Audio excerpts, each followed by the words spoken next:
कुछ लोग अपना फ़ोन साइलेंट पे करना शायद भूल गए। हमसे दरख्वास्त है कि प्लीज़ अभी साइलेंट कर लें, क्योंकि अगला प्ले ज़रा सीरियस किस्म का है, तो परफॉर्मर्स और ऑडियंस दोनों पे डिस्टर्ब होते हैं। Thank you. Tehreek-e-Niswan, one of Pakistan's oldest leading theatre groups, started its journey in 1979. They have consistently strived to raise awareness about the rights of women and all marginalized people. Their struggle is against all forms of oppression and injustice. Manto Mera Dost is the story of a very special friendship between two very bold and controversial writers who were both harassed by the conventional establishment and the British colonial courts. It's a story about Saadat Hasan Manto as seen through the eyes of his dear friend, feminist writer Ismat Chugtai. And it reveals the wit, humor, love, and despair of both of them. Enjoy the play.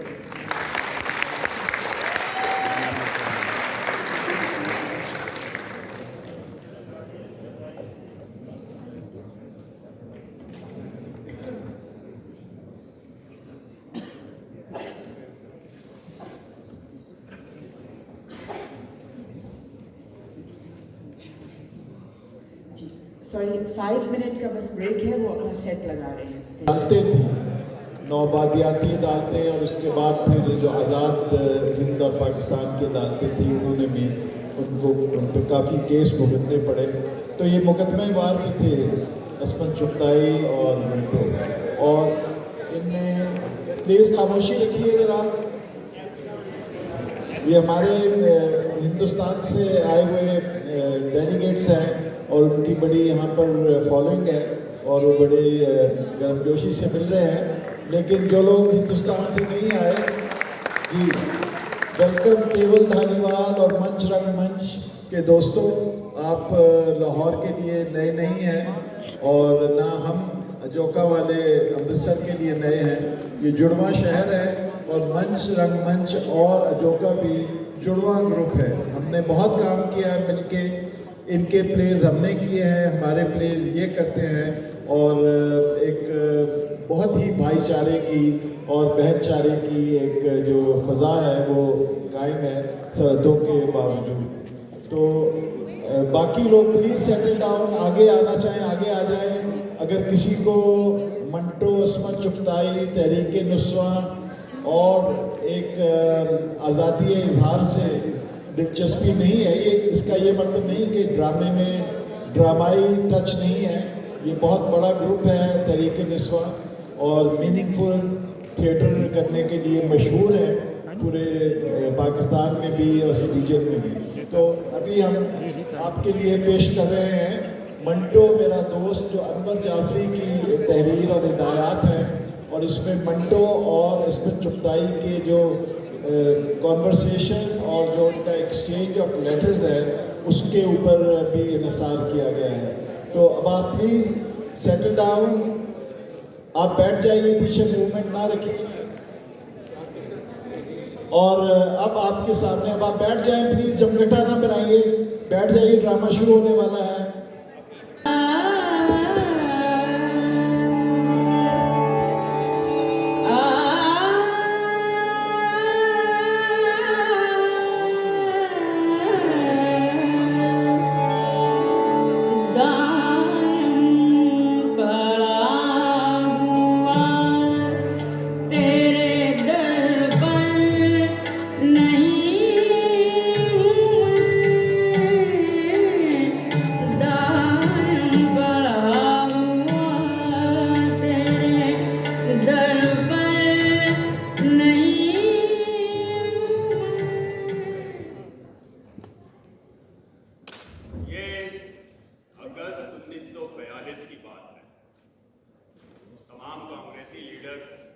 Mahatma Gandhi समेत गिरफ्तार हो चुके हैं और शहर में काफी गड़बड़।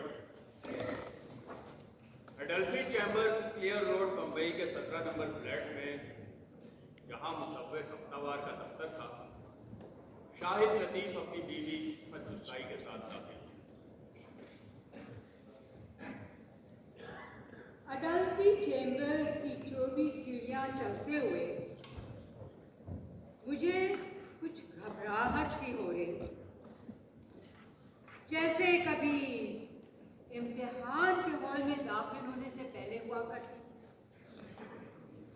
मुझे वैसे ही नए आदमियों से मिलते हुए घबराहट हुआ करती, लेकिन यहाँ तो वो नया आदमी मंटो था। मेरी घबराहट वहशत की हदों को छूने लगी। मैंने शाहिद से कहा, चलो वापस चलते हैं, हो सकता है मंटो घर पर ना हो। लेकिन शाहिद ने मेरी उम्मीदों पर पानी फेर दिया। अरे वो शाम को घर पर ही होता है, क्योंकि वो रोज शाम को पीता है। ये लीजिए, मरे पर 100 दुर्रे, एक तो मंटो और वो भी पीता हुआ मंटो। मगर मैंने ठीक कड़ा कर, अब ऐसा भी क्या है, मुझे खा तो नहीं जाएगा, होने दो जो उसकी जबान की नोक पे डंक है। मैं कोई बुलबुला तो नहीं हूं कि भूख मारो तो बैठ जाऊंगी।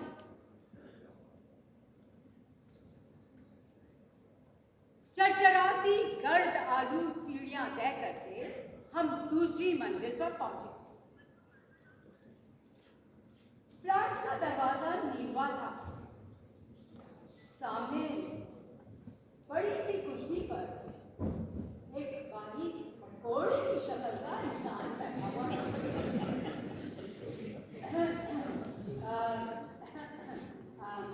आदाब। आइए आइए, आदाब। आदाब। आदाब। तो आप इस्मत हैं? और आप सादत हसन मंटो। मैं तो समझा था कि आप निहायत काली दुबली सूखी मरियलती होंगी। और हम समझते थे कि आप यहाँ दबंग किस्म के चिंघाड़ते हुए पंजाबी होंगे। आइए आइए, तशरीफ रखिए।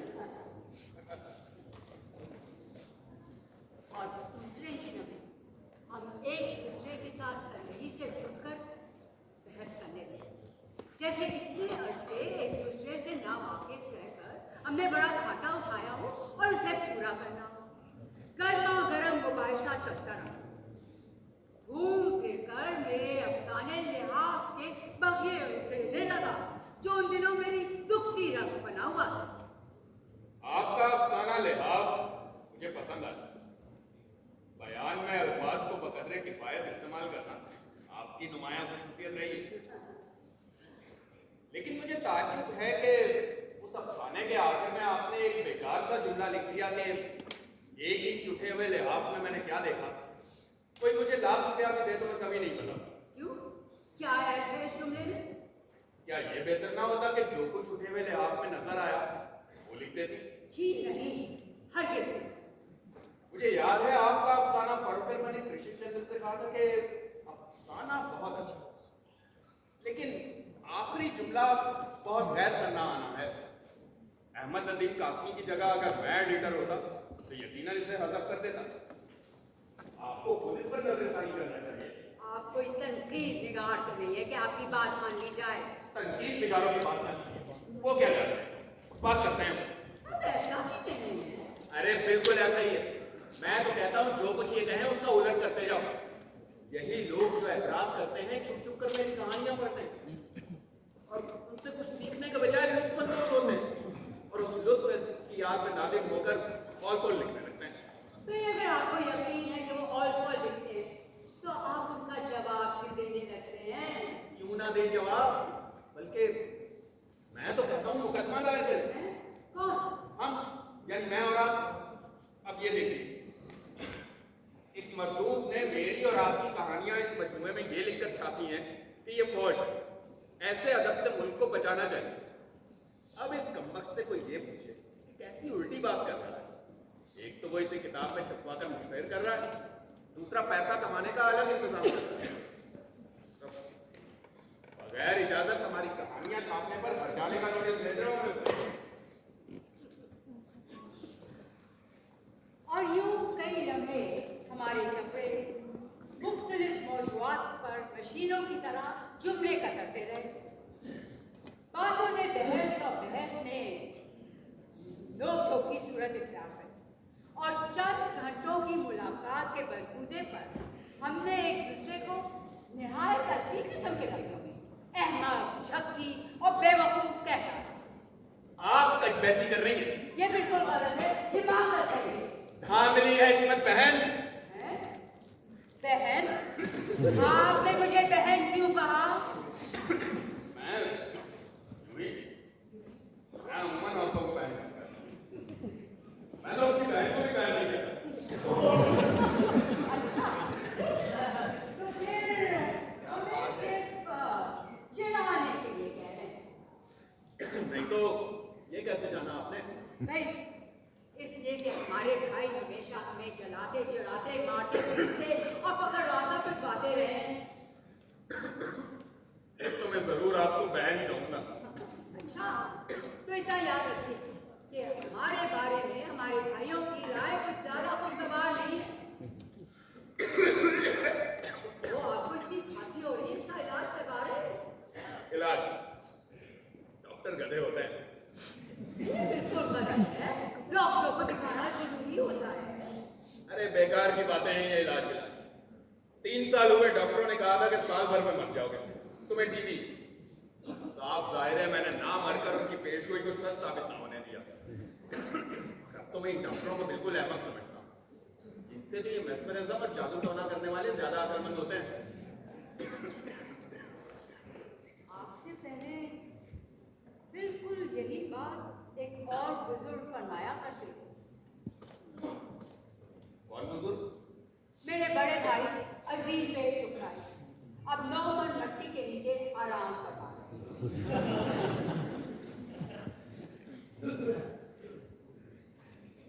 मुझे याद है इस मुलाकात के दूसरे ही रोज मैंने अपनी बीवी को दिल्ली पर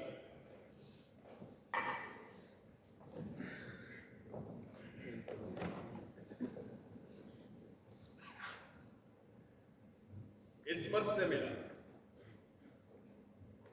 तुम्हें यह सुनकर खुशी होगी कि वो ऐसी ही औरत है जैसी तुम। मैंने जब उससे 1 इंच उठे हुए लिहाफ का जिक्र किया तो नालायक उसका तसव्वुर करते ही थे। उसके चेहरे पर वही सिमटा हुआ हिजाब नजर आया जो आम घरेलू लड़कियों के चेहरे पर किसी नामुख्तलिफ शय का जिक्र सुनकर नमदार हुआ करता है।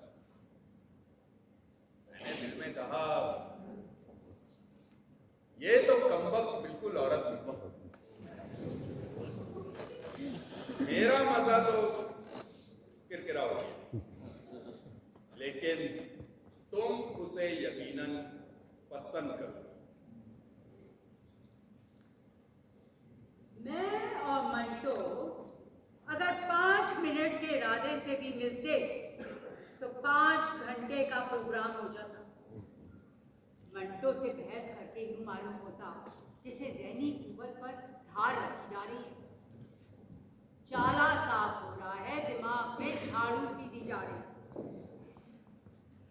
बाज़ औक़ात मेरी और मंटो की झड़पें इतनी सख्त और गंभीर और गंभीर हो जाती कि वाकई ऐसा महसूस होता कि सोचने समझने की कुव्वत पर झाड़ू फिर गई।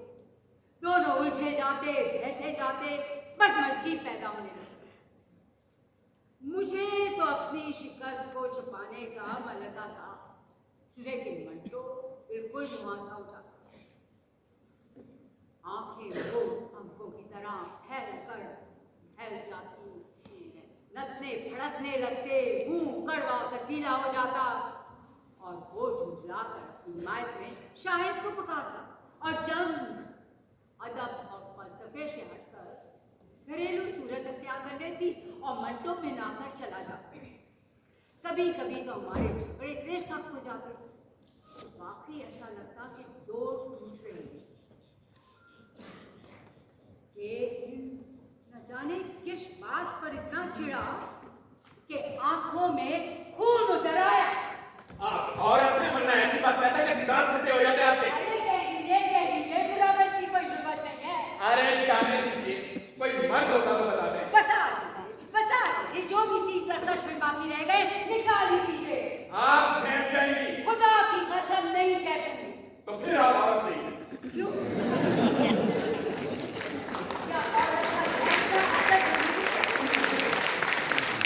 क्या औरत का झेलता असर जरूरी है? चाहे झेल पाए या ना? बड़े अफसोस की बात है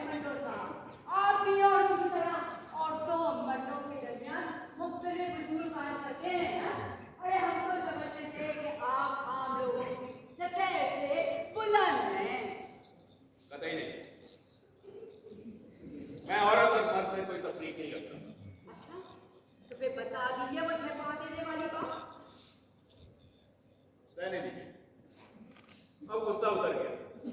अरे ये दोस्ती में से ऐसी कौन सी खतरनाक बात थी वो? कुछ नहीं, कुछ खास नहीं, शायद कोई मोटी सी गाली दे देता। भाई हमने तो इतनी रहीम शहीम गालियां सुन रखी है क्या नहीं? या फिर कसकर झापड़ मारता। मुझे थप्पड़ दिखा से जोरदार पड़ चुके हैं। लेकिन मंटो साहब, पहली दफा आपने औरत समझकर रियायत की है। अरे मेरे भाई तो कई दफा लगा चुके होते।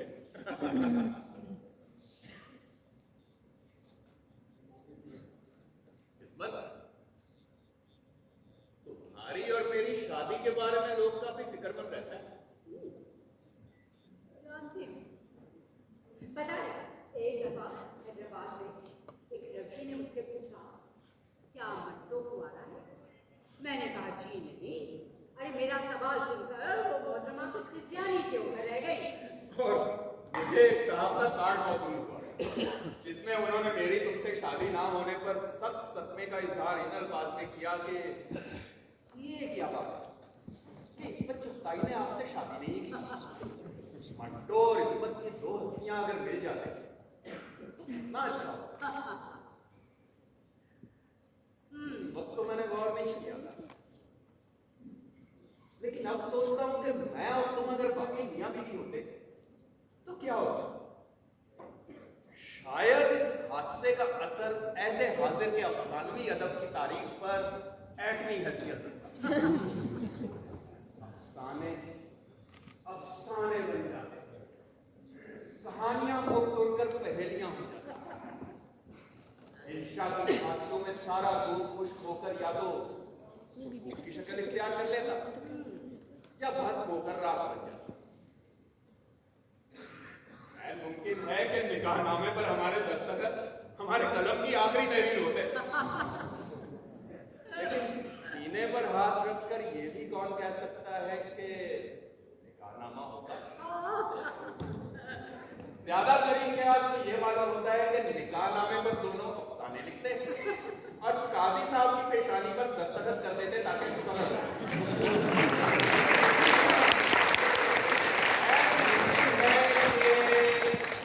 ये वाकया कुछ इस तरह रुकना होगा।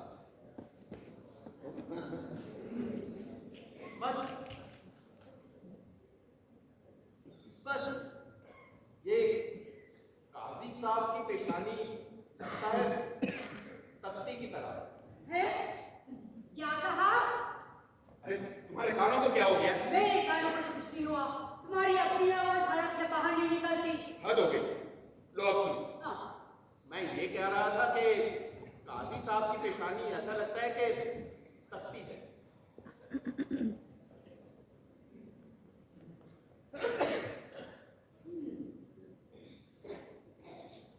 तख्ती तो बिल्कुल सपाट होती है। ये पेशानी सपाट नहीं। तुम सपाट का मतलब ही जानते हो? जी नहीं। सपाट माथा तो तुम्हारा है, काजी साहब का माथा तो बड़ा खूबसूरत है। खूबसूरत तो है। तुम महज चिढ़ा रही हो मुझे। अरे मैं कहती हूँ तुम मुझे चिढ़ा रहे हो। तुम्हें मानना पड़ेगा कि तुम चिढ़ा रही हो मुझे। तुम तो अभी से शोर पर बैठे। काजी साहब, मैं इस औरत से शादी नहीं करूंगा। हाँ, अगर आपकी बेटी का माथा बिल्कुल आपके माथे की तरह है तो मेरा निकाह उससे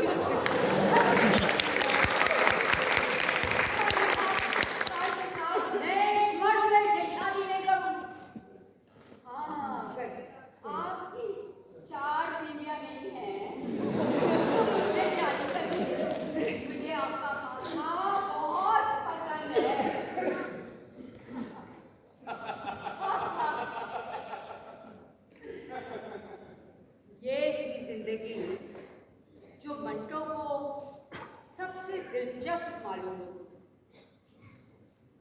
माकूल आमदनी हो, पीना पिलाना हो, कह कहे हो और बेफिक्रियां।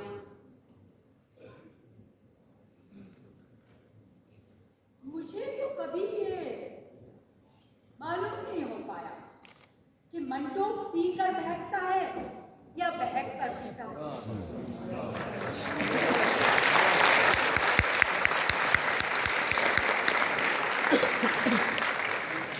मैंने तो उसकी चाल में कभी लड़खड़ाहट या उसकी जुबान में कभी रुकनक नहीं पाई। मुझे वाकई कभी कोई फर्क नहीं नजर। हाँ, इतना जरूर पता चलता कि जब वो ज्यादा पिए में होता तो ये दिखाने की कोशिश करता कि वो बिल्कुल नशे में नहीं है। मोहब्बत के मसले पर भी कितनी ही झड़पें हुई, लेकिन कभी किसी नतीजे पर नहीं पहुंच पाए। एक दिन मैं और मंटो देर तक एक साथ बैठे हुए थे कि सफिया की याद में उसे कई बार सताया।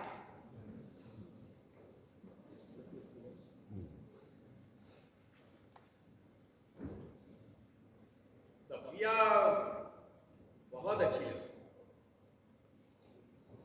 बहुत उम्दा सालन बनाती है। मैं उससे मिलकर यकीनन खुशी होगी। भाई सफिया की इतनी याद आ रही है तो उसे बंबई क्यों नहीं बुला लेते?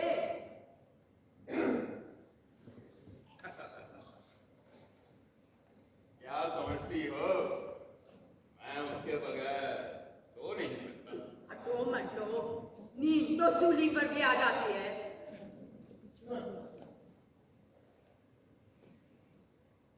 आपको सफिया से बहुत मोहब्बत है? मोहब्बत? मुझे उससे कतई मोहब्बत नहीं। मैं मोहब्बत का कायल ही नहीं। ओह, तो आपने कभी किसी से प्यार ही नहीं किया? हाँ, तो आपके कभी गर्ल्स को नहीं किए, हसरा भी नहीं हुई, काली फांसी तो हुई होगी। मोहब्बत से तुम्हारा मतलब क्या है? मोहब्बत तो एक लंबी चौड़ी चीज होती है। मोहब्बत माँ से भी होती है, बहन और बेटी से, बीवी से भी मोहब्बत हो जाती है। पता है इसका? मेरे एक दोस्त को अपनी कुतिया से मोहब्बत है। हाँ, मुझे अपने बेटे से मोहब्बत थी। खुदा की कसम, कितना सा पैरों चलता था, घुटनों के बल चलता था तो फर्श की दरारों से मट्टी निकाल निकाल कर खाया करता था। बड़ा शरीर था, मेरा कहना बड़ा मानता था। आप यकीन कीजिए, 6-7 रोज का था कि मैं उसे अपने पास ही सुलाने लगा। मैं खुद तेल मलकर उसे नहलाता। बस 3 महीने का भी नहीं था कि ठट्टा मारकर हंसने लगा। सफिया को कुछ ना करना पड़ा, सिवाय दूध पिलाने के उसका कोई काम ना करती। रात को परी सोती रहती, मैं चुपचाप बच्चे को उठकर दूध पिलवा देता था। बच्चे को दूध पिलवाने से पहले निप्पल को कलौन या स्पिरिट से अच्छी तरह साफ कर लेना चाहिए, वरना बच्चे के मुंह में दाने हो जाते हैं। मगर वो मर गया। अच्छा ही हुआ जो मर गया। मुझे तो उसने आया बना डाला। आज अगर वो जिंदा होता तो मैं उसके पोतरे धो रहा होता, निकम्मा होकर रह जाता। इसके अलावा मोहब्बत क्या होती है?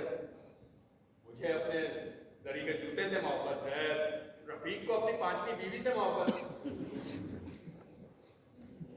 भाई मेरा मतलब तो उस इश्क से है जो एक नौजवान एक दोशीजा से किया करता है। मैं समझ गई।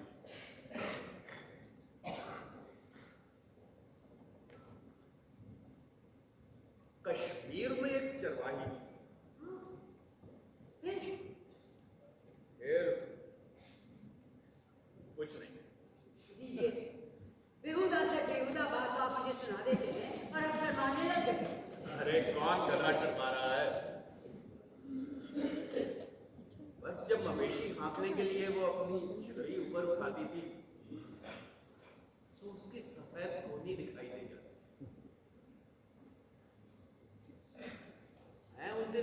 बीमार था। रोजाना एक कंबल लेकर पहाड़ी पर जाकर लेट जाया करता था और सांस रोके उस लम्हे का इंतजार करता कि कब वो अपना हाथ ऊपर करे तो आस्तीन सरक जाए और मुझे उसकी सफेद कोहनी दिखाई दे जाए। हाँ, मैंने सिवाय कोहनी के उसके जिस्म का कोई और हिस्सा नहीं देखा। ढीले ढाले कपड़े पहने रहती थी, उसके जिस्म का कोई खत नुमाया नहीं होता, लेकिन उसके जिस्म की हर जुम्बिश पर मेरी नजरें कोहनी की झलक देखने के लिए लपकती थी।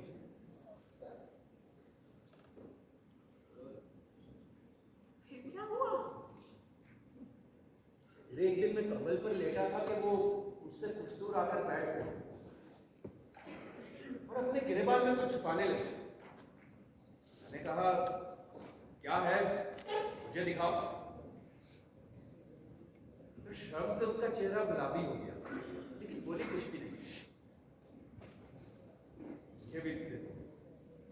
मैंने कहा, जब तक दिखाओगी नहीं जाने नहीं दूंगा। इस पर वो रोहासी हो गई। मैं भी जिद पर अड़ा। आखिरकार थोड़ी रद्दोकत के बाद उसने अपनी मुट्ठी खोलकर हथेली मेरे सामने कर दी और खुद अपना मुंह शर्म से घुटनों में दे दिया। क्या था उसकी हथेली पर? मिस्री की डली उसकी गुलाबी हथेली पर बर्फ के टुकड़े की तरह पड़ी झिलमिला रही थी। आपने क्या किया? ये देखता रह गया। फिर वो उठकर भाग गई और कुछ दूर से पलटकर वापस आई और मिस्री की डली मेरी गोद में डालकर नजरों से ओझल हो गई। वो मिस्री की डली काफी दिनों तक मेरे कुत्ते की जेब में पड़ी रही। फिर मैंने उसे मेज की दराज में डाल दिया और कुछ दिनों बाद उसे चींटियां खा गई। और वो लड़की? कौन लड़की? अरे वो ही जिसने आपको मिस्री की गली थमाई थी। उसे मैंने फिर कभी नहीं देखा। क्या खुशखुशा इश्क निकला? अरे हमें तो कोई बहुत ही शोला बददावा किस्म की इश्क हो गई थी। नहीं, ऐसा नहीं है। एकदम हरे मरहलाए मिस्री की गली लेकर चले आए। बड़ा ही मानिया। तो और क्या करता, उसके साथ सो जाता और एक हरामी बिल्ला उसकी गोद में डालकर आज उसकी याद में मर्दानगी की डींगे मारता।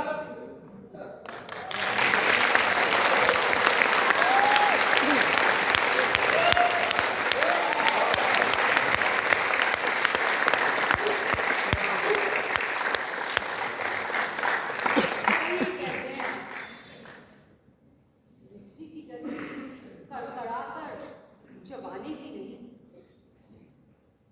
धीरे धीरे चूसने की चीज होती है।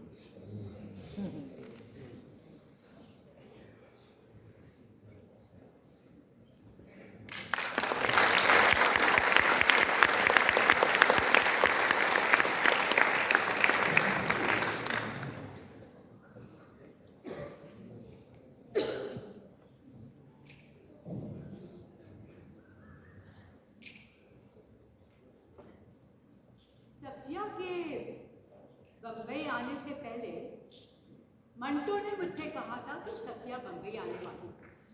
उससे मिलकर आपका दिल खुश हो जाएगा। और बिल्कुल ऐसा ही हुआ। एक दिन फिल्म स्टूडियो से वापसी पर गर्मी से उकताकर मैंने सोचा कि रास्ते में थोड़ी देर मंटो के यहाँ आराम कर लूंगी, उसके बाद फिर अपने घर बना जाऊंगा।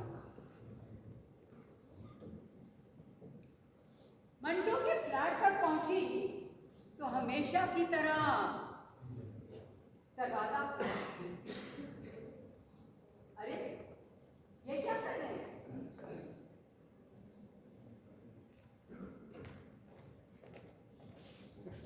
क्रिकेट खेल रहा हूँ। हमने तो सोचा था कि कुछ देर आप लोगों के साथ बैठकर आराम करेंगे, मगर आप दोनों तो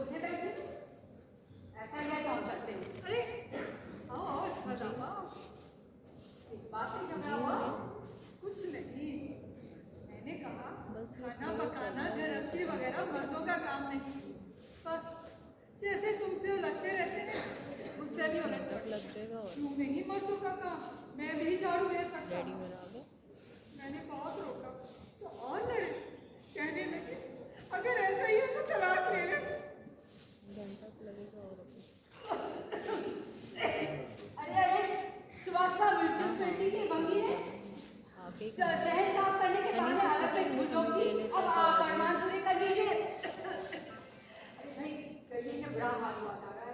अरे मैं बर्फ लेकर आता हूँ, अभी एक होटल से लाकर। 2 मिनट रुको, मैं जरा जाके सालन मंगा रहा हूँ, इससे पहले कि हांडी चूल्हा भी करने लगे।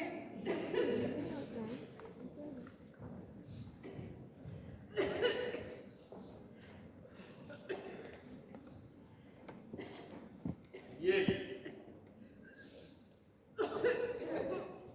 और सुनाइए। ये क्या सत्या मुर्दा जला रही है? अरे भाई सारे घर में धुआं बंद दिया गई है, चूल्हा बंद करो फौरन। ऐसी भी क्या करामत आ गई है, जरा से सालन ही तो ढूंढ रही हूँ, आप फिर जाके आसमान। अरे मैं कहता हूँ चूल्हा बुझाओ फौरन, वरना मैं खुद आधा एक लोटा उड़ा जाऊंगा उस पर। आपके पेट में बच्चा है। मैंने फौरन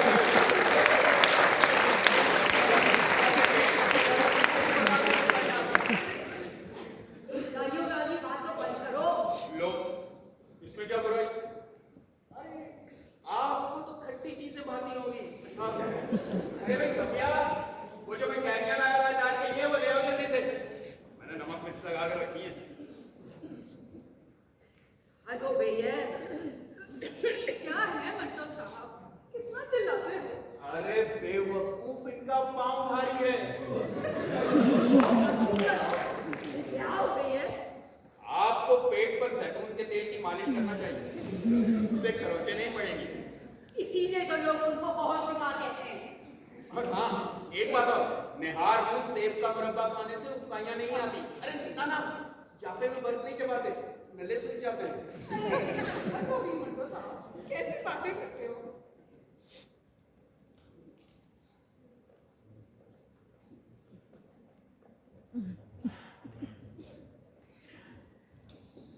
मुझे ताजुब है कि मंटो बेहुदा से बेहुदा बात धड़ल्ले से इस माकूलियत और मासूमियत से कह जाता कि जरा भी झिझक महसूस ना होती, या वो उसकी मोहलत ही ना देता। मंटो की बातों पर हंसी आती, गुस्सा नहीं आता। ये वही मंटो था जिसे बहुत शिगार गंदा जहन कहते थे, जिसने भूख, धुआं और काली शलवार जैसे अफसाने लिखे।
ये तुमने कैसे जाना?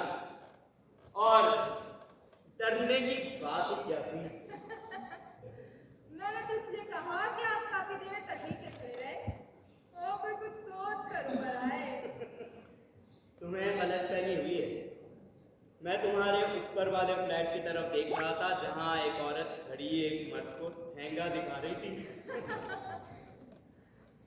फिर जब बालकनी में सब बल्ब रोशन हुआ तो कुछ देर के लिए ठहर गया। सब रोशनी आंखों को अच्छी लगती है,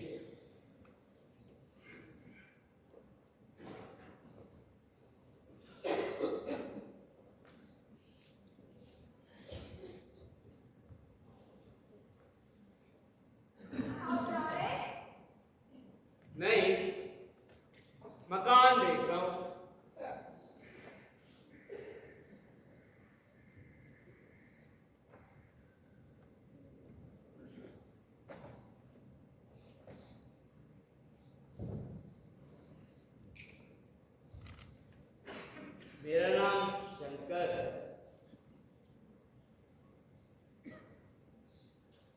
फरमाइए। मैं क्या फरमाऊं, कुछ तुम ही फरमाओ। बुलाया तो तुमने है मुझे इशारा करके।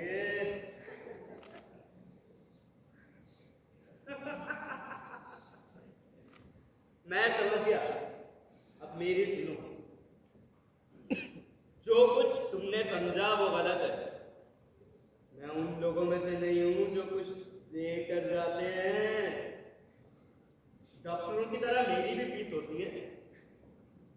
जब मुझे बुलाया जाए तो फीस अदा करनी पड़ती है। आप काम क्या करते हैं? यही जो तुम लोग करते हो। क्या? तुम क्या करते हो? मैं कुछ नहीं करती। मैं भी कुछ नहीं करता। ये तो कोई बात ना हुई। आप कुछ ना कुछ तो जरूर करते होंगे। तुम भी कुछ ना कुछ तो जरूर करती होगी। मैं छक मारती। मैं भी झक मारता हूं। तो आओ दोनों झक मारे। मैं हाजिर हूं, मगर झक मारने के मैं दाम नहीं दिया करता। उसकी दवा करो, इसको लंगर खाना थोड़ी। मैं भी वॉलंटियर नहीं हूं। ये वॉलंटियर कौन होते? उल्लू के पट्टे।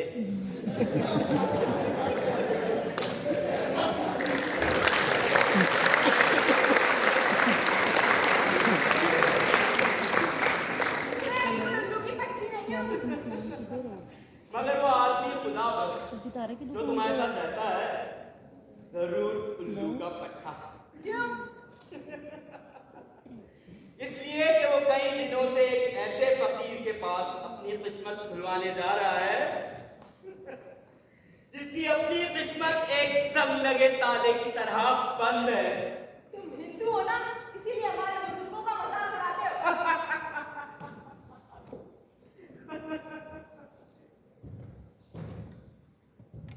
ऐसी जगहों पर हिंदू मुस्लिम सवाल नहीं पैदा हुआ करते। बड़े बड़े पंडित और मौलवी भी यहाँ आए तो शरीफ इंसान बन जाए। न जाने तुम क्या उटपटांग बातें करते हो।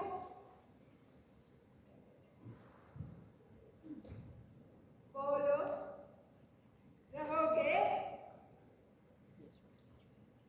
सिर्फ उसी शर्त पर जो मैं तुम्हें पहले बता चुका हूं।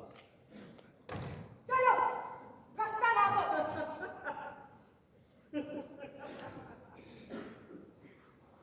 मैं कभी कभी इस बाजार से गुजरता हूं। जब भी मेरी जरूरत महसूस करो, बुला लेना। मैं बहुत काम का आदमी हूं।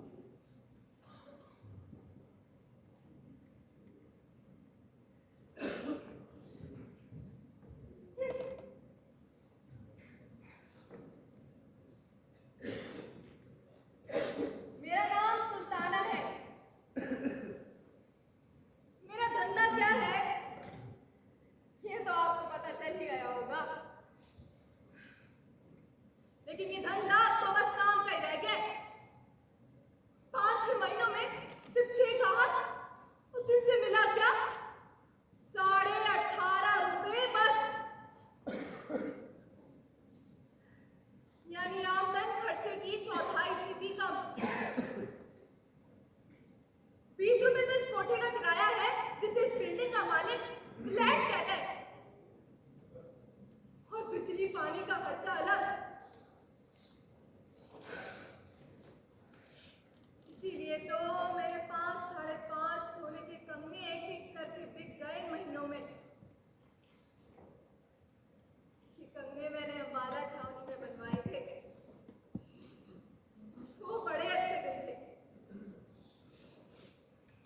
मैं कहती हूँ बिला वजह मैं खुदा बख्श के कहने पे यहाँ दिल्ली आने पर राजी हुई।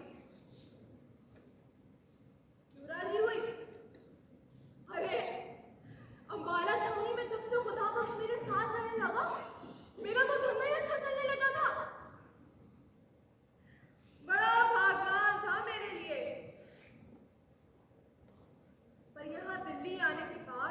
कुछ बदल गया। इसीलिए एक रोज मैंने अपनी पड़ोसन तमंचा जान से कहा, "This left, very bad." यानी ये जिंदगी बहुत बुरी है। अरे खाने को ही नहीं मिलता।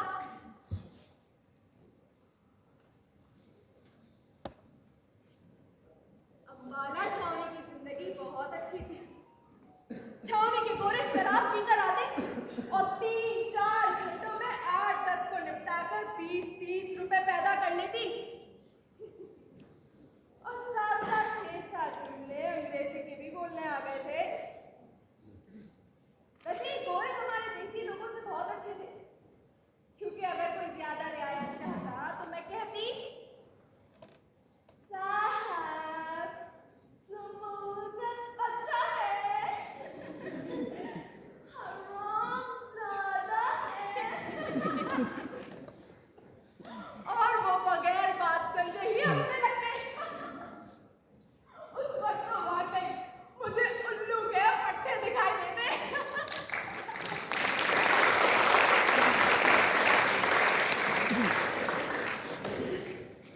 और यहाँ दिल्ली आने के बाद एक गोरा नहीं आया,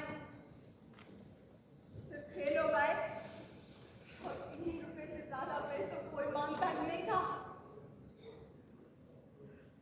उनमें से एक से मैंने कहा, अच्छा लेकिन 1 रुपया तो और दे दो, दूध का।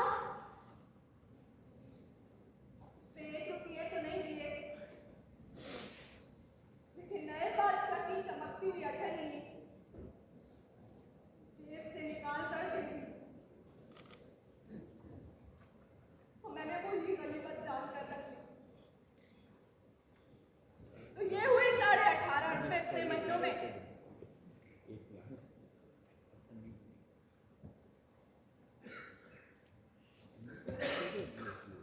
खुदा बख्श दिन भर बाहर रहने लगा है। जब मेरी आखिरी कंपनी बिकने की नौबत आई तो मैंने देते हुए कहा, अच्छा तुम मेरी सुनो, चलो वापस संभाला। अरे यहाँ क्या धरा है, जो नुकसान हुआ उसे सत्ता समझो। इस कंगनी को बेचा, मैं सामान वगैरह बांध कर तैयार रखती हूँ, आज रात की गाड़ी से वापस चलेंगे। खुदा बख्श ने कंगनी जेब में रख ली और कहने लगा, नहीं जाने मन, हम अम्बाला नहीं जाएंगे, यहीं दिल्ली में रहेंगे। तुम्हारी सारी की सारी चूड़ियां यहीं वापस आएंगी। अल्लाह पे भरोसा रखो, वो बड़ा कारसाज है, कोई ना कोई असबाब बना ही देगा।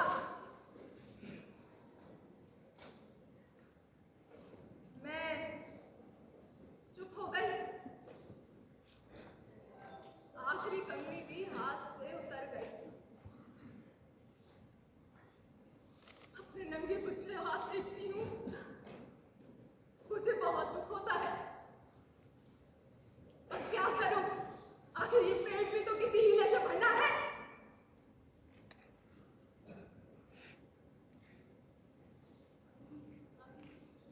इसके बाद खुदा बख्श और भी ज्यादा खाया करने लगा।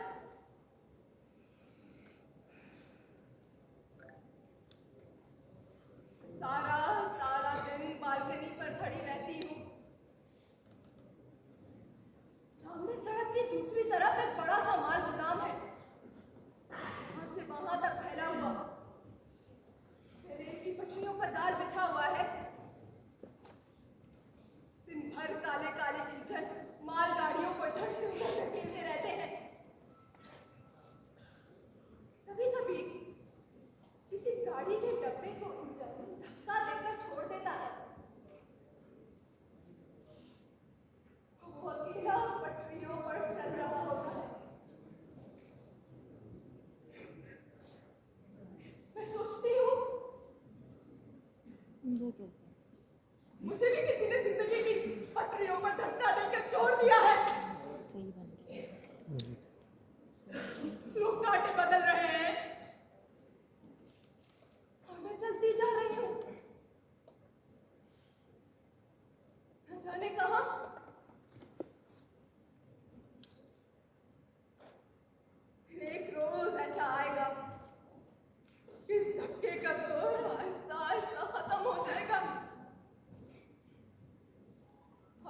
जाऊंगी।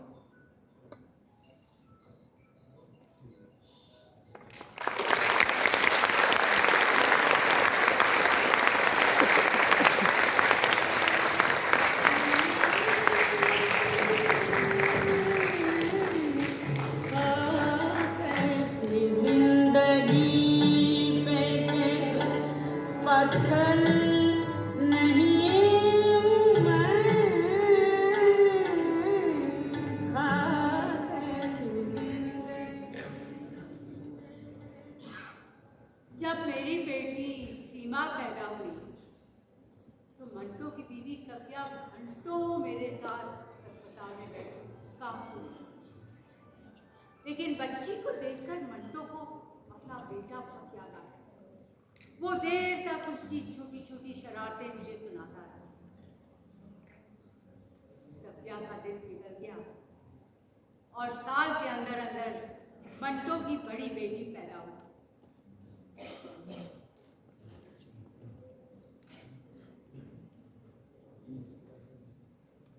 मुल्क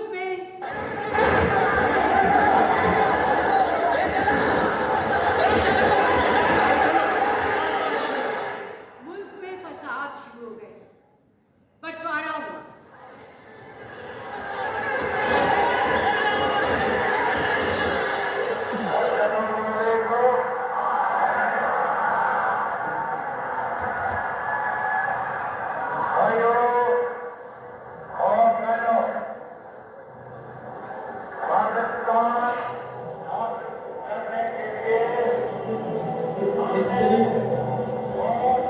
And now the time comes when we shall redeem our pledge.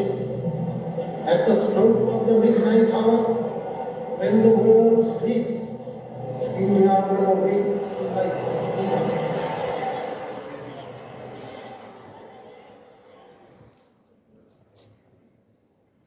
Hindustan आजाद, पाकिस्तान आलमे वजूद में आ गया।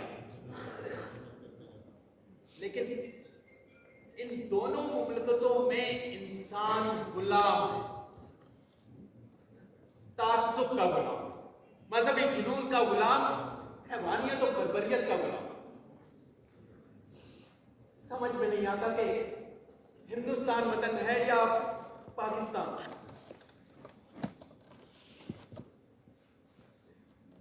और वो लहू किसका है जो हर रोज इतनी बेदर्दी से बहाया जा रहा है?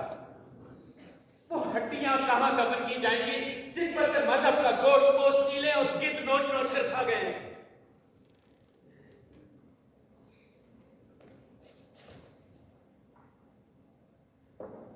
हिंदू और मुसलमान धड़ाधड़ मर रहे हैं।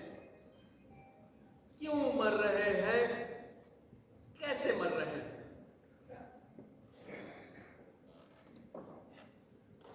कल रात मैं और मेरा दोस्त श्याम रावलपिंडी से भागकर आए हुए एक सिख खानदान के पास बैठे। वो अपनी रुदात सुना रहे थे जो बड़ी ही दर्दनाक थी। उसके बाद मैंने श्याम से पूछा, मैं हिंदू हूं, मैं मुसलमान हूं, क्या तुम्हारा दिल नहीं चाहता कि मुझे कत्ल कर दो? श्याम ने बड़ी संजीदगी से जवाब दिया कि इस वक्त तो नहीं, लेकिन जब मैं मुसलमानों के ढाए हुए मजालिम की दास्तान सुन रहा था, मैं तुम्हें कत्ल कर सकता था। श्याम के मुंह से यह बात सुनकर मेरे दिल को इतना जबरदस्त धक्का लगा कि शायद उस वक्त मैं भी उसे कत्ल कर सकता था। मेरा दिमाग वाकई खराब हो रहा है।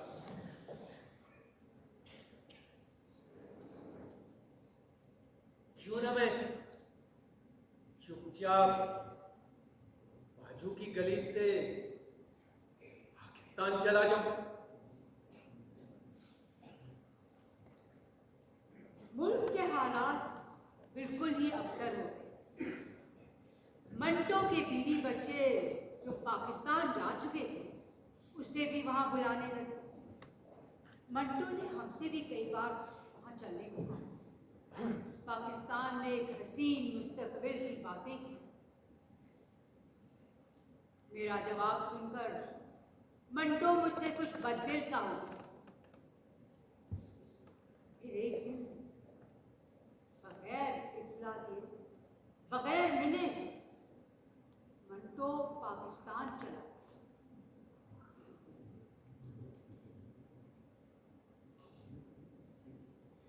मैं बंबई छोड़कर कराची से होता हुआ गालिबन 7 या 8 जनवरी 1948 को लाहौर पहुंचा। 3 महीने तक मेरे दिमाग की अजीबोगरीब हालत, समझ में नहीं आता था कि मैं कहां हूं। 3 महीने तक मेरा दिमाग कोई फैसला ना कर सका। ऐसा लगता था कि पर्दे पर एक साथ कई फिल्में चल रही हैं, आपस में गड़बड़। कभी बंबई के बाजार और उसकी गलियां, कभी कराची की छोटी छोटी तेज रफ्तार ट्रामे और गदा गाड़ियां, और कभी लाहौर के पुरशोर रेस्टोरेंट। समझ में नहीं आता था कि मैं कहां हूं।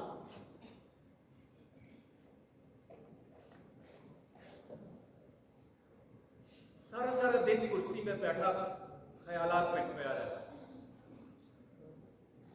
आखिरकार चौंका, क्योंकि जो रुपया मैं बंबई से अपने साथ लेकर आया था, कुछ घर में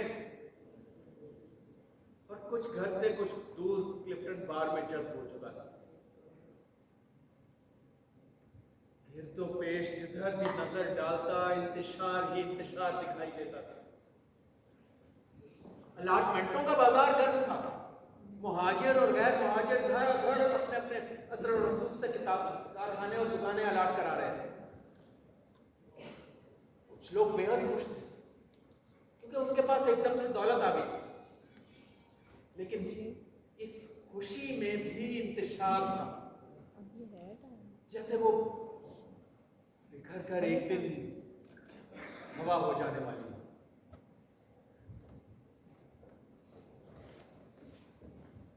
महाजिरों के कैंपों की हालत इतनी थी।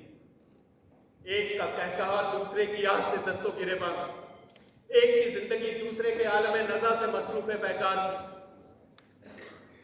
2 धारे बह रहे थे, एक जिंदगी का, एक मौत का।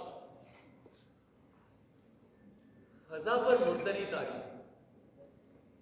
जिस तरह गर्मियों के मौसम में आसमान पर बेमकसद उड़ती हुई चीलों की चीखें उदास लगती हैं, उसी तरह कायदे आजम जिंदाबाद और पाकिस्तान जिंदाबाद के नारे भी कानों को उदास उदास लगते हैं।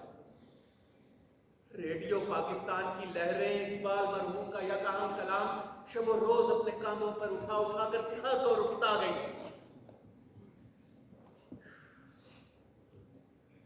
सोच सोच कर मैं आजिज हूं। चुनाचे आवारागर्दी शुरू कर दी। सारा दिन बेमकसद सड़कों पर घूमता रहता, खुद खामोश रहता, दूसरों की सुनता। बेहंगम बातें, बेजोड़ दलीलें। तबीयत में उकसाहट पैदा हुई कि कुछ लिखूं, लेकिन जब लिखने बैठता तो दिमाग को मुंतशिर पाता। कोशिश के बावजूद हिंदुस्तान को पाकिस्तान से और पाकिस्तान को हिंदुस्तान से अलग न कर सका।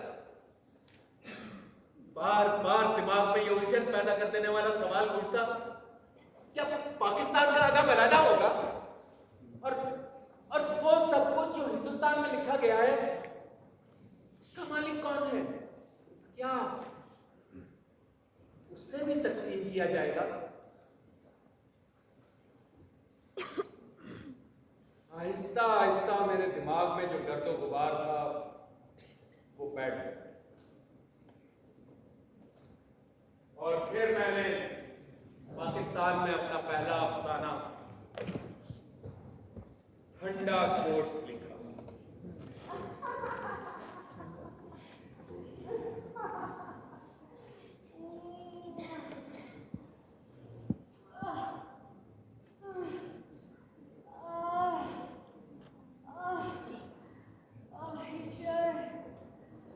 ईश्वर से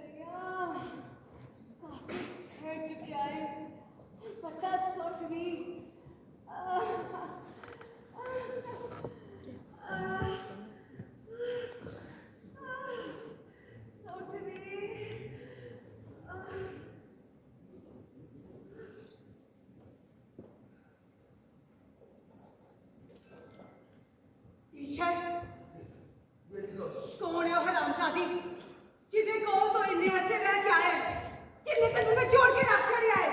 ਉਹ ਕੋਈ ਵੀ ਨਹੀਂ ਹੈ ਕਲਵੰਤ। ਮੈਂ ਪੁੱਛਣੀ ਆ, ਕੌਣ ਹੈ ਲਫਤੀ, ਕੌਣ ਹੈ ਚੱਡੂ, ਕੌਣ ਹੈ ਚੋਰ ਪੱਤਾ? ਕੋਈ ਵੀ ਨਹੀਂ ਹੈ ਕਲਵੰਤ, ਕੋਈ ਵੀ ਨਹੀਂ। ਮੈਂ ਅੱਜ ਸੱਚ ਝੂਠੀ ਜਾਣ ਕੇ ਰਵਾਂਗੀ। ਖਾ ਵਾਹਿਗੁਰੂ ਦੀ ਸੋ ਔਰ ਕਹਿ ਕੇ ਦਿੱਤਾ ਹੈ ਕਿ ਔਰਤ ਨਹੀਂ ਹੈ।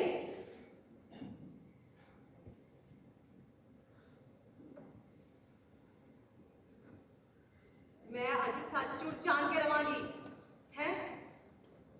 कसम खान तो पहला सोच ले कि मैं भी सरदार ने हार सिंह दी हाँ। मेरे ना झूठ बोलिया ते टिक्का बोटी करके रख दियांगी। ले खा वाहेगुरु दी सो कह के दी तैच औरत नहीं है।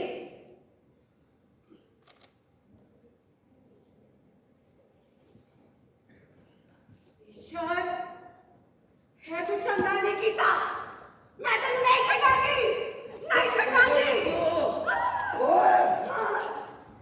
पत्नी पत्नी फलानी कसमा नुकारी बड़वी औरत। छोड़ दे कलवंत, छोड़ दे। तू बहुत छेती कर देती है।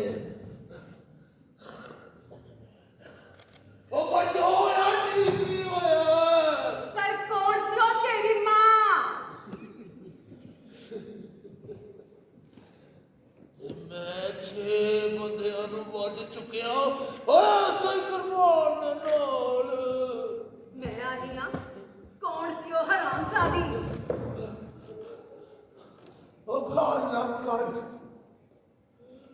गाल ना कर उस पड़वी नूं। ते फिर दस कौन सी हो?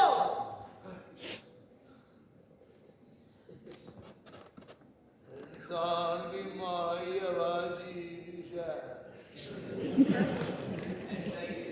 मेरे ना मतलब दी गल कर। मतलब की गल नहीं कर रहा, गलत कर रहा मारिया मेरा। हौली हौली दसांगा कलवंत, तेनों पता ही नहीं कि मेरे नाल की होया। शहर विच लुट मची, और तो सारे तरफ मैं भी अपना हिस्सा पा दिता। गले रुपया पैसा जो कुछ सी सब कुछ तेनों लिया के दिता। और एक गल नहीं दसी तेनों। केड़ी गल? जिस घात में धावा बोलिया सी, 6 सण 6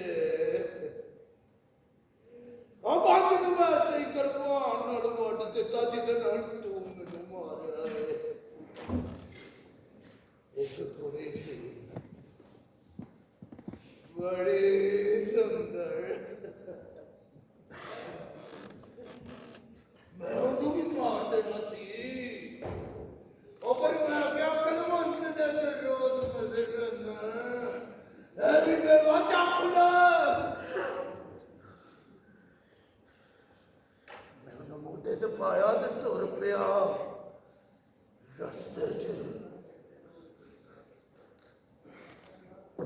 रेल की पटरी दे कोले थोर दियां झाड़ियां च मैं उन्हें मिटा दिता। मैंने सोचा कि बेटा फिर क्या नहीं। की होया? फिर मैं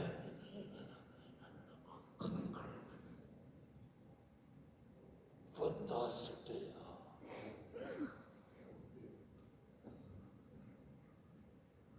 परो परो फिर की होया? बरोबरी हुई सी, लाश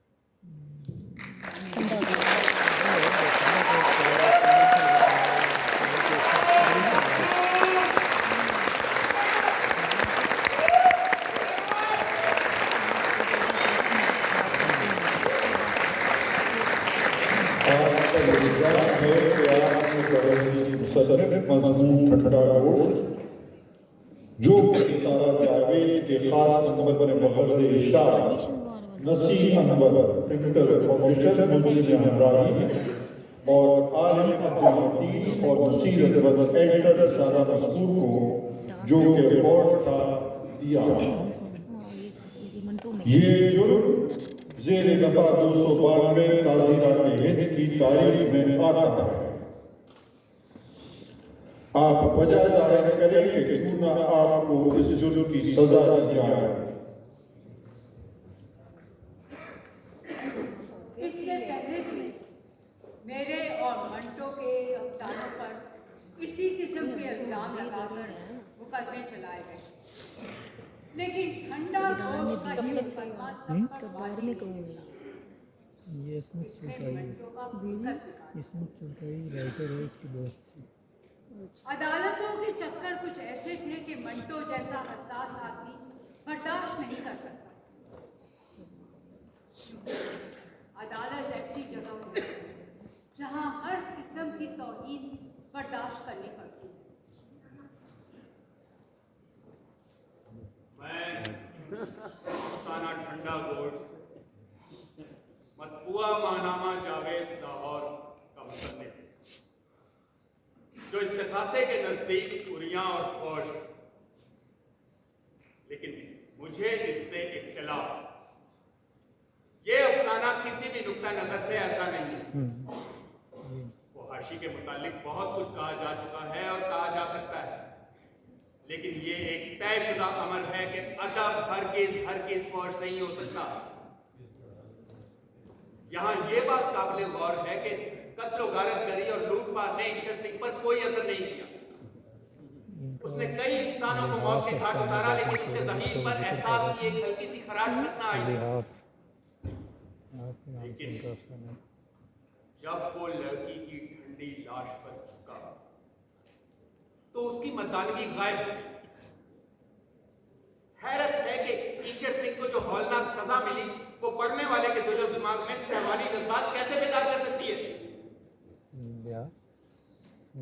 मुझे ये कहने की इजाजत दी जाए कि मुझे इंतहाई अफसोस है कि इस्तगासे की तरफ से मेरी तस्नीफ ठंडा गोश्त पर कोई अदबी तनकीद नहीं हुई। अगर ऐसा होता तो मुझे दिली मुसरत होती। अफसाने में अगर कोई फन्नी कमजोरी थी, बयान में अगर कोई सुकम था, इंशा में अगर कोई खामी थी, तो मुझे उसका इल्म हो जाता और मैं उससे कुछ हासिल करता। लेकिन मैं यहाँ मुल्जिमों के कटहरे में खड़ा एक निहायत घिनौने इल्जाम का मुंह देख रहा हूँ कि मैंने अपनी तहरीर के जरिए लोगों के शहवानी जज्बात उभारे हैं। इसके खिलाफ मेरे दिल से एहतजाज के सिवा और क्या चीज निकल सकती है। मेरी तहरीरों में अगर आपको औरत और मर्द के ताल्लुकात का जिक्र ज्यादा नजर आता है तो ये एक फितरी बात है, क्योंकि कोई सियासत, कोई अकीदा, कोई कानून औरत और मर्द को एक दूसरे से दूर नहीं कर सकता। बल्कि सच तो यह है कि हयूद आदम से लेकर आज तक मर्द के आसाम पर सिर्फ औरत सवार रही है। और क्यों न रहे सवार? क्या मर्द के आसाम पर हाथी घोड़ों को सवार होना चाहिए? कबूतर कबूतरों को देखकर भुटकते हैं तो मर्द औरतों को देखकर गजल या अफसाना क्यों ना लिखें? औरतें कबूतरियों से कहीं ज्यादा हसीन, दिलचस्प, फिक्रखेज हैं।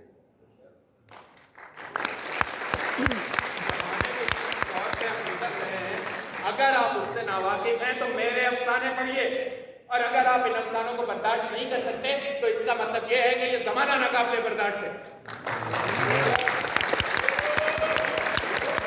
बुराइयां हैं वो इस ऐद की बुराइयां हैं। मेरी तहरीर में कोई नक्श नहीं। जिस नक्श को मेरे नाम के साथ मंसूब किया जाता है वो दरअसल मौजूदा जमाने का नक्श है। मैं हंगामा पसंद नहीं, मैं लोगों के ख्यालात और जज्बात में हिजान पैदा करना नहीं चाहता। मैं इस सोसाइटी और तहजीब व तमद्दुन की चोली क्या उतारूंगा जो है ही नंगी, और मैं इसे कपड़े पहनाने की कोशिश भी नहीं करता, क्योंकि ये मेरा नहीं, दर्जियों का काम है। मेरी तहरीरें आपको कभी तस्वीर लगती, लेकिन अब तक जो मिठासें आपको पेश की जाती रही हैं, उनसे इंसानियत को क्या फायदा हुआ? नीम के पत्ते कड़वे से, लेकिन खून जरूर साफ करते हैं।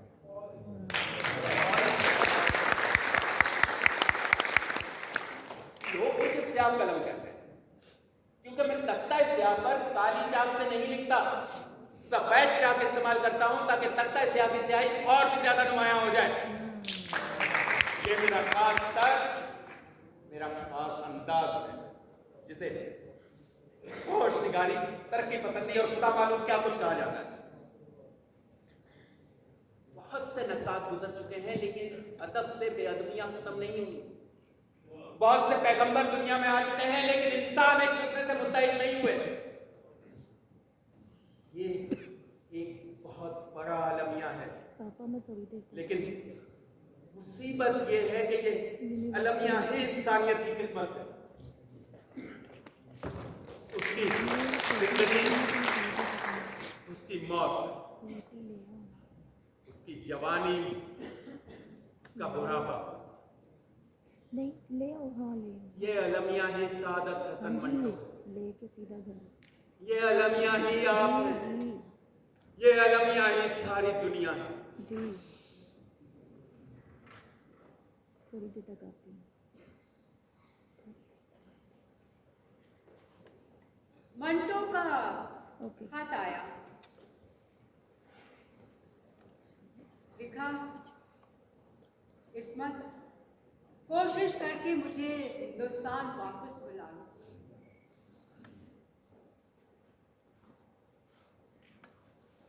पता चला कि मुकदमे के बाद मंटो को जेल हो गई। सब हाथ पे हाथ रखे बैठे, किसी ने कोई मज़ामत नहीं की, बल्कि कुछ लोगों का तो ये रवैया था कि चलो अच्छा हुआ जेल गए, अब दिमाग दुरुस्त हो जाएगा। ना कोई मीटिंगें हुई, ना रेजोल्यूशन पास किए गए। फिर खबर मिली कि दिमाग चल निकला और यार दोस्त मंटो को पागल खाने पहुंचा। इसके बाद काफी अरसे तक मंटो की कोई खबर नहीं, ना मेरे किसी खत का जवाब आया। फिर पता ये चला कि मंटो दोबारा पागल खाने चले गए। अब तो उसकी खबरों से डर भी लगता, खुदा जाने उसका अगला कदम कहाँ पड़ा हो, क्योंकि पागल खाने से आगे जो कदम बढ़ता है वो वापस लौट कर तो नहीं आता।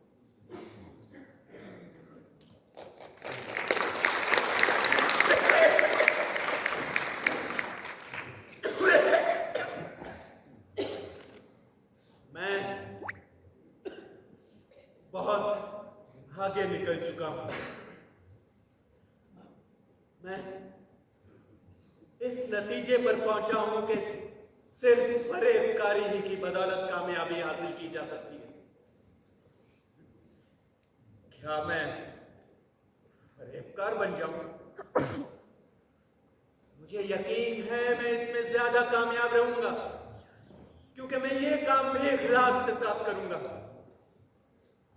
लेकिन मुसीबत ये है कि वो दिन ही नहीं आता जब मेरे अंदर ऐसी जिंदगी गुजारने की ख्वाहिश पैदा हो।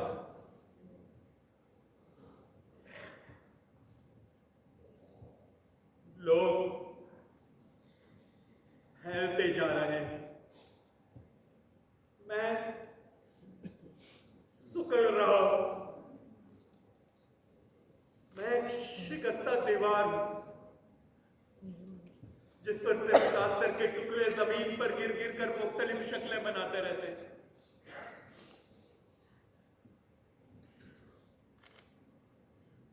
सैकड़ों चीजें बैक वक्त सोचने की वजह से मैं अफरा तफरी के आलम में रहता हूं। बहुत ज्यादा शराब पीने लगा हूं, इसलिए नहीं कि कुछ लिखूं, कुछ पीकर मैं लिख ही नहीं सकता।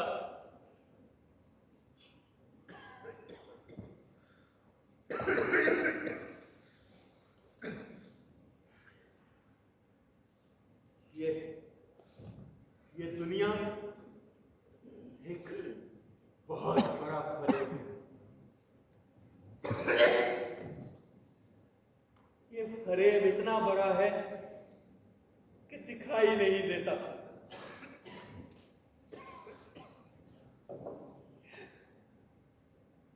जिंदगी का धागा तो बिल्कुल साफ और सीधा है, इसमें उलझाव तो हम खुद पैदा करते हैं। ये उलझाव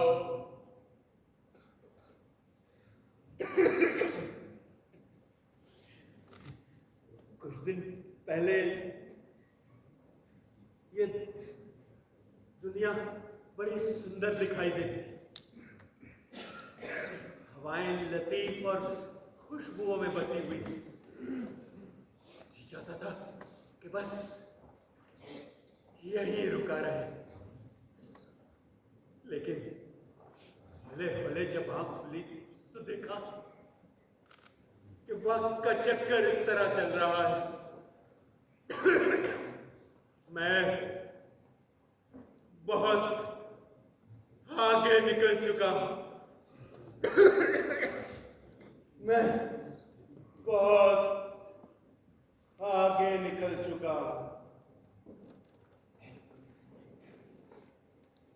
मंटो का आखिरी खत आया, जिसने अपने ऊपर एक मजबूर लिखने को कहा और बेसाख्ता मेरी मजबूर जुबान से निकल गया कि अब तो मरने के बाद ही लिखूंगी।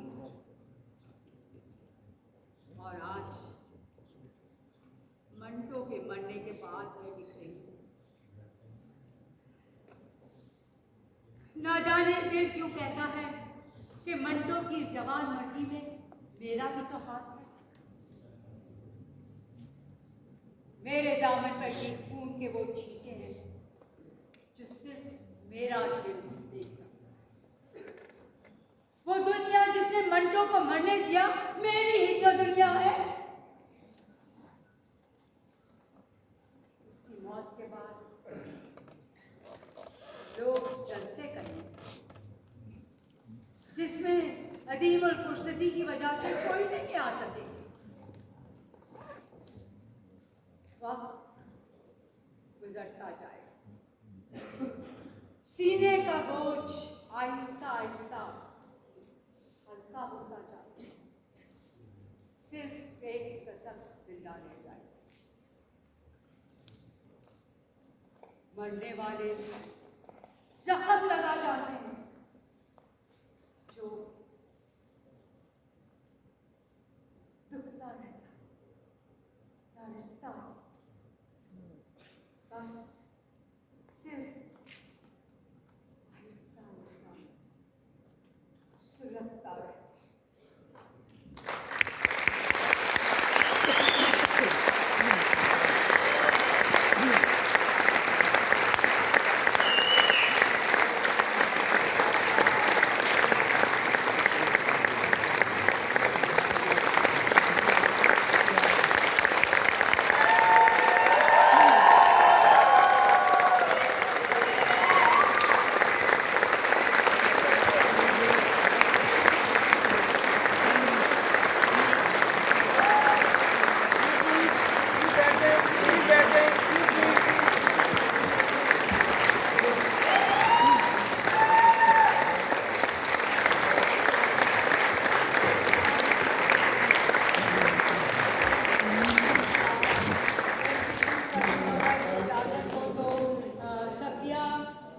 शाजिया अहमद, इट्स ओके, जो पूरा अपने माइक के बगैर किया है शायद।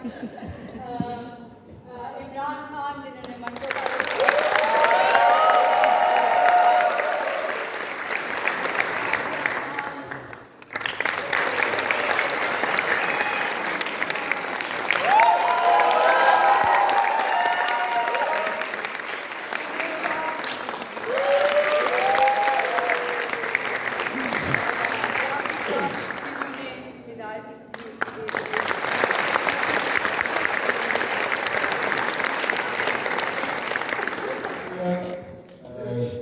जाफरी, शीमा और इनकी टीम। और हमारा बॉन्ड बहुत पुराना है, तहरीक नुस्वा का, जोका का, बल्कि मंटो का बॉन्ड भी पुराना है। हमने भी कौन है ये गुस्ताख किया हुआ है और आपने मंटो मेरा दोस्त किया हुआ है। और हमारे एक दोस्त ऑडियंस में बैठे हैं जिन्होंने मंटो पे मेरे ख्याल 1 से ज़्यादा प्लेस किए हुए हैं। केवल धालीवाल फ्रॉम अमृतसर। और केवल का नाम है, आप 2 फोटो के लिए आए। और अगर इफ मोनिका, लिया एंड हारात can also come to join us for the group photograph. Samira, Nirvan, please come. I wonder, we were expecting Nusrat Jalal. आई हुई हैं? नहीं है? जी आइए प्लीज। नुसरत जलाल, सादत हसन मंटो की साहबजादी।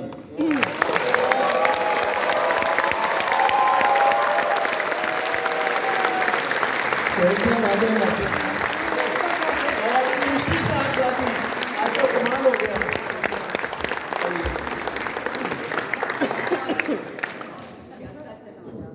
ये जो कहानी आपने सुनी बहुत पुरानी नहीं है और बहुत से ऐसे किरदार हैं जिनसे हमारा ताल्लुक़ रहा है और हमने देखा है। मंटो साहब को नहीं लेकिन सफ़िया को हमने देखा हल्का रवा बुज़ौक़ के जलसों में।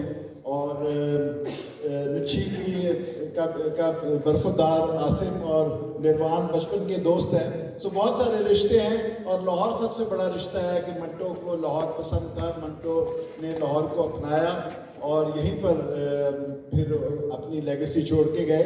बहुत बहुत शुक्रिया। और अब आपको मैं सिर्फ कल का प्रोग्राम बता दूं कि पहले ये बता दूं अगर आपकी का तारुफ नहीं है, हारा योहा is from China, Leah Bakar is from USA and Monica Hankin is also from USA। और बाकी लोगों को आप जानते हैं। कल बड़ा बड़ा दिन है क्योंकि साढ़े बहुत प्यारे मित्र बॉर्डर पार करना, जिस बॉर्डर की गल आज मंटो कर रहे सी और उसमें चुगताई कर रहे सी, वाघा बॉर्डर ਨੂੰ पार करके साढ़े मित्र मंच रंग मंच दे और केवल धालीवाल की अगवाई विच वो साढ़े कोल पहुंचे ने आज। और आंदे ही इत्थे ऑडियंस आके क्या खूबसूरत गल है कि आए ने और उन्होंने आके ते पहले तो आके तरीस और झूमर भी देखा क्योंकि वो भी वही कल्चर है और उन्होंने जिहड़ी काम है जिहड़ा थिएटर का वो म्यूजिक का बड़ा बड़ा रोल है। और उसके बाद फिर उन्होंने मंटो की एक होर वर्शन जिहड़ा इत्थे देखा। कल केवल जी और उन्होंने टीम पेश करेंगे एक उन्होंने बहुत ही भरपूर पंजाबी नाटक है मिट्टी ना होवे मतरई।